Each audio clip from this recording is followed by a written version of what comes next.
आए हुए तमाम मीडिया कर्मी को मैं अपनी ओर से भारतीय जनता पार्टी के झारखंड प्रदेश की इकाई की ओर से अभिनंदन करना चाहता हूं और हाल के दिनों में जो घटनाएं घटी, राजनीतिक घटनाएं घटी राज्य में, उसका आप सब लोगों ने जिस ढंग से लोकतांत्रिक और लोकतंत्र का जो प्रहरी होता है उसकी भूमिका आपने निभाने का काम किया, उसके लिए मैं आपके प्रति आभार और बधाई और धन्यवाद देना चाहता हूं। हम सबको जानते हैं कि राज्य में सब कुछ ठीक नहीं चल रहा है। ये राज्य में राजनीतिक अराजकता है, वित्तीय अराजकता है, और तो और पूरे झारखंड के मस्तक पर आज प्रश्न चिन्ह लगाने वाली बैठी हुई सरकार हेमंत सोरेन की सरकार है। इस राज्य के अंदर हम सबको जानते हैं भ्रष्टाचार की छूट लगातार 32 महीने से दी जा रही है, की जा रही है।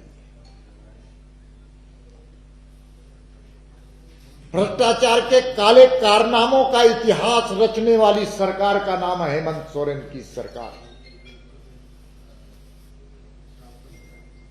चाहे वो इलीगल माइनिंग का सवाल हो, टेंडर मैनेज करने का सवाल हो, चाहे झारखंड के जितने विभाग हैं उन विभागों में अगर आप हाथ डालिएगा तो सिर्फ काजल ही काजल नजर आएगा। और इसी के कारण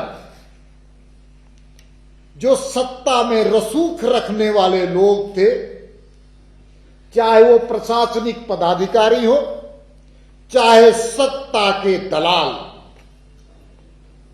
जो सत्ता के कॉरिडोर में घूम रहे थे, वो भ्रष्टाचार में लिप्त थे और जिसके कारण उनको आज जेल की यात्रा सहनी पड़ रही है। वे कौन लोग हैं? उनका संरक्षण कौन दे रहा था? इन संदर्भ में लगातार भारतीय जनता पार्टी झारखंड प्रदेश की इकाई, जिला की इकाई, मंडल की इकाई और हमारी बूथ की इकाई लगातार इन विषयों को लेकर के जनता की आवाज, जनता की अभिव्यक्ति बनकर के सड़कों पर उतरी थी। चाहे वो भ्रष्टाचार का मामला हो, कानून व्यवस्था का मामला हो, तुष्टीकरण की राजनीति का मामला हो, और अब सब कोई जानते हैं जिसके कारण भारतीय जनता पार्टी के कार्यकर्ताओं को यातना भी सहनी पड़ी, फर्जी मुकदमे भी राज्य के सरकार के द्वारा की गई। लेकिन भारतीय जनता पार्टी हार नहीं मानने वाली है और ना हार मानती। हम लगातार संघर्ष कर रहे हैं और आगे भी संघर्ष करते हैं। आप सबको जानते हैं कि जिस प्रकार से प्रखंडों में भारतीय जनता पार्टी का प्रदर्शन हुआ है और जनता का जन समर्थन मिला है, ये इस बात का द्योतक है कि ये सरकार से, इस सरकार से, हेमंत सोरेन की सरकार से राज्य की जनता निजात पाना चाहती है, निजात पाना चाहती है। 263 प्रखंडों में भारतीय जनता पार्टी के कार्यक्रम हुए और 2,73,000 लोग उसमें शामिल हुए। इसी आंदोलन को हम आगे बढ़ाना की प्रक्रिया हम कर रहे हैं। अब हमारे जिले में भी कार्यक्रम कल से शुरू होगा और वो कार्यक्रम 25 तक चलने वाला है।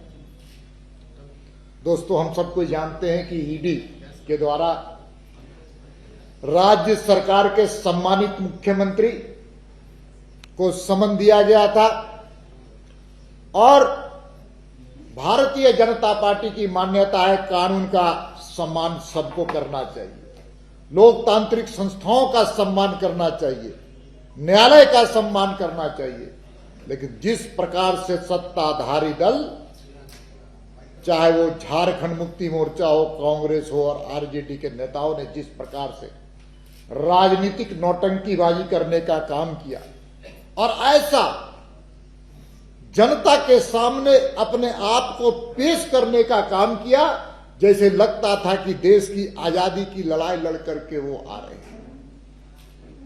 ऐसा बयानबाजी हुआ जैसे लग रहा था कि झारखंड के आंदोलन में माननीय मुख्यमंत्री जी का बहुत बड़ा योगदान रहा हो। ऐसा महसूस हो रहा था जैसे वो भ्रष्टाचार के खिलाफ संघर्ष करके बयानबाजी कर रहे हैं। ऐसा महसूस हो रहा था कि राज्य की जनता को राहत देने का वो काम करके आए थे। अरे वो तो गए थे भ्रष्टाचार के आरोप में।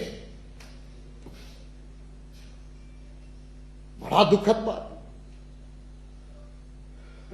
हर झारखंड जो वर्तमान राज्य की सरकार है, वो राज्य की सरकार लगातार काले कारनामों का इतिहास बनाने वाली सरकार है। महिलाओं के अनाचार के सवाल पर दुनिया में भारतवर्ष में प्रथम, हत्या के मामले में भारत में प्रथम और विकास के मामले में पूरी तरह से शून्यता। ये हम नहीं कह रहे हैं, जो भारतवर्ष के जो सर्वेक्षण जो आए हैं वो बहुत ही घोर आपत्तिजनक, अपमानजनक है झारखंड के लिए। और तो और एक नया रिकॉर्ड भी यहां पर बनाने का काम इस राज्य के मुखिया ने किया। पहली बार देश की आजादी के बाद पहली बार कोई मुख्यमंत्री को ईडी समन किया है, जिसके चलते 3.5 करोड़ जनता के मस्तिष्क नीचे हुआ है। आज भी जो कुछ मुख्यमंत्री जी को भूलने की भी आदत हो गई है, वे पंकज मिश्रा को पहचानते नहीं, वे अमित अग्रवाल को भी नहीं पहचानते, पूजा सिंघल को भी नहीं पहचानते, और दाऊ यादव जो आज फरार है, वो फरार है कि फरार करवाया गया है। ये भारतीय जनता पार्टी की मांग है कि जल्द से जल्द उसको गिरफ्तार किया जाए। कई बातें दाऊ यादव के गिरफ्तारी के बाद चीजें आई, इसलिए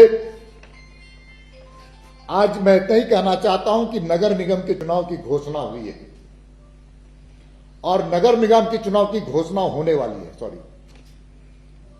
और नगर निगम की चुनाव की घोषणा बिना पिछड़े वर्ग को आरक्षण दिए की जा रही है।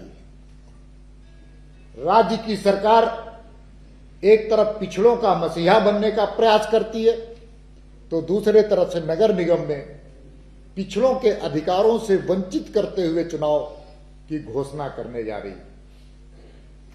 दूसरे तरफ आप सब कोई जानते हैं कि नगर निगम में जब से ये सरकार बनी है, हेमंत सोरेन की सरकार,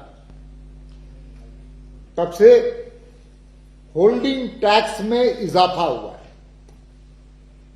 जो वाटर कनेक्शन था उसमें इजाफा हुआ है, नागरिक सुविधाओं का अभाव हुआ है, और नगर निगम के चुनाव में सामाजिक समरसता को भी तोड़ने का ये षड्यंत्र कर रहे हैं। इसलिए भारतीय जनता पार्टी की मांग है कि पिछड़ों का अधिकार को वंचित न करते हुए पिछड़ों के अधिकारों के साथ युक्त ये चुनाव हो। साथ ही साथ हम सब जानते हैं कि राज्य में मुख्यमंत्री जी इतना विधवा विलाप कर रहे हैं, राजनीतिक नौटंकीबाजी कर रहे हैं। थोड़ा इस राज्य की गवर्नेंस के बारे में भी वो थोड़ा विचार करें कि किस प्रकार से प्रधानमंत्री जी के द्वारा भेजे हुए नितांत आवश्यक लोगों के लिए गरीब कल्याण अन्न योजना में मात्र 12% लोगों को अक्टूबर में लाभ देने का काम किया गया। मात्र 88% माल की कालाबाजारी हुई है इस राज्य में। 12% जो गरीब केंद्र से भेजे हुए अन्न, प्रधानमंत्री गरीब कल्याण अन्न योजना, उनका 88% हिस्सा कालाबाजारी हुआ। और इस कालाबाजारी में इस सरकार में बैठे हुए सत्ताधारी दल का भी पूरी तरह से संरक्षण और समर्थन है। हम सब जानते हैं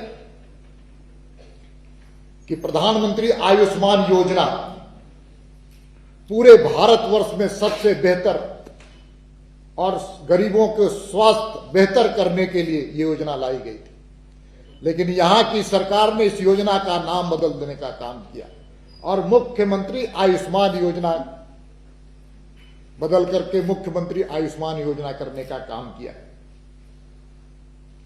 और जब से इस योजना का नाम बदला है, तब से राज्य की सरकार अपने हिस्से की राशि हॉस्पिटल में नहीं देने के कारण गरीबों का इलाज नहीं हो पा रहा है।